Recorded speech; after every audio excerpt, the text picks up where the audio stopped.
Hello friends, hasn't it happened to you that you're working on your keyboard and suddenly you notice that there's a missing letter there?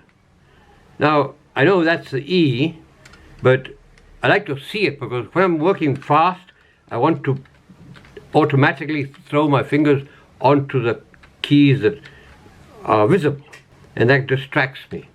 So we're going to fix this. We're going to paint the letters on the keyboard instead of buying a new keyboard. But I don't want to throw this away and fill the environment with electronic residues when this keyboard is working perfectly well and I don't need to throw it away and waste my money. The first thing we have to do is clean all the keys very well with a dampish cloth. No dribbling of water into the keyboard, just moist enough to remove dust and soften whatever is stuck on them. After drying the keys, we embed some absorbent paper with alcohol and scrub every key to leave them clean and free of grease or any residues, to make sure the paint will stick well on the plastic. If you have to do this on a laptop, you must be very careful with letting alcohol seeping in between the keys. Any liquid can cause a short circuit, and I'm not very sure if a laptop has nothing going on there, even if it's turned off. To avoid this, you can use a cotton swab embedded lightly with alcohol, or you can remove the keycaps and work on them off the keyboard. Some keys have to be removed in a different way. You can see a full tutorial in the link I will leave in the description.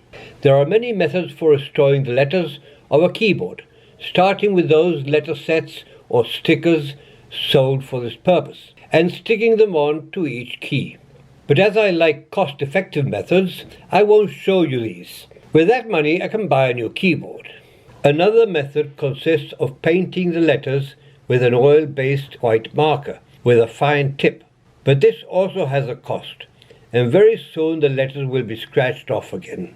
The cheap keyboards have the letters on each key painted on the plastic. They are not engraved or enclosed under a coating, and that's why they get removed by the friction and pollutants on our fingers.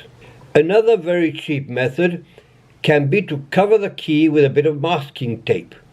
We cut a square about the size of the key and we stick it on. We cut any excess around the key, and then with a pencil, marker or some paint, we mark the letter. The only problem with this method is that after many key strikes, the ink gets spread out into a big blot, and the letter is not visible anymore. In any case, it's a very cheap and simple method. The only problem is that you'll have to repeat it once and again. In the past, the IBM keyboards, like this one, had the keys covered with a protective coating, and as you can see in this image, they seem to be enclosed. With this, the letters were long-lasting. Regretfully, the IBM keys have a connector that is very different to those we have today, so we can't replace a key of our keyboard with an IBM key removed from an old keyboard. However, we can cut the top of IBM keys as shown and stick that on top of the appropriate key of our keyboard. This is more work than painting a letter, but it will last much longer. And lastly, the method I'll be applying in this video: engraving the letters with fire. The first thing we have to do is carve out the letters, cutting into the plastic, because when carving we create a groove, and then we can fill that groove with white paint. Now, to carve the letters, we can use a very sharp round or triangle-shaped carving knife and slowly form carved out letters. But this is very difficult. We can also use very small files, but this is also a very difficult task. I believe the best thing we can use is an electric soldering iron. If the tip of our soldering iron is very blunt, like this one, where you can scarcely call it a point, we must file it into a fine tip, or better, replace it by a similar iron filed into a very fine tip, so we can carve very fine lines in each letter.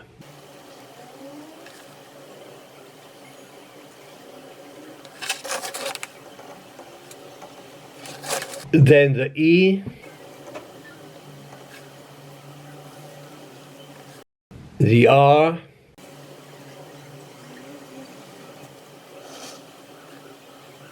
the T, and the A.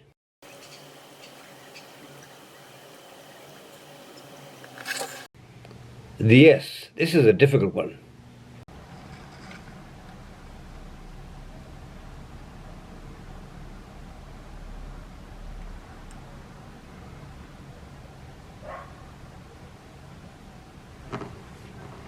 The D,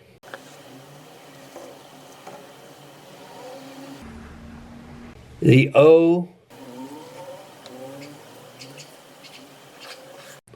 and the U. The C,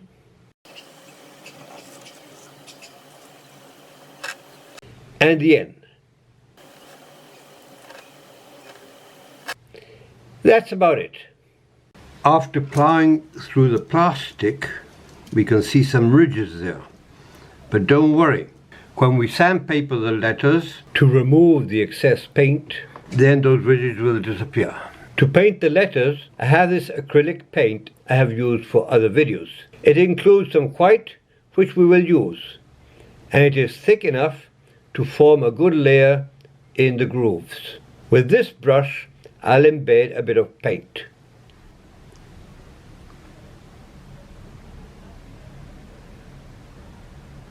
We have to ensure the grooves get filled with the paint.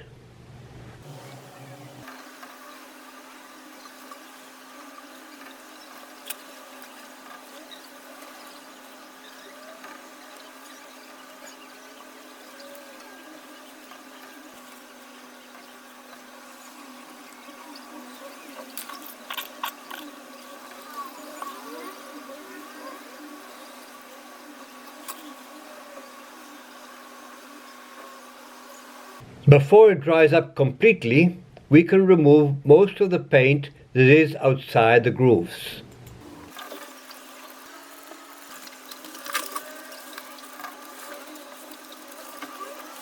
This is a medium grit sandpaper, about 100 or 120.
Okay, that's it.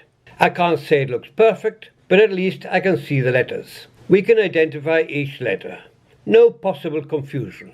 Now, if you don't like to see those keys with no shine, and as a way to protect the paint, you can cover the keys with a colorless varnish, like transparent nail polish or enamel.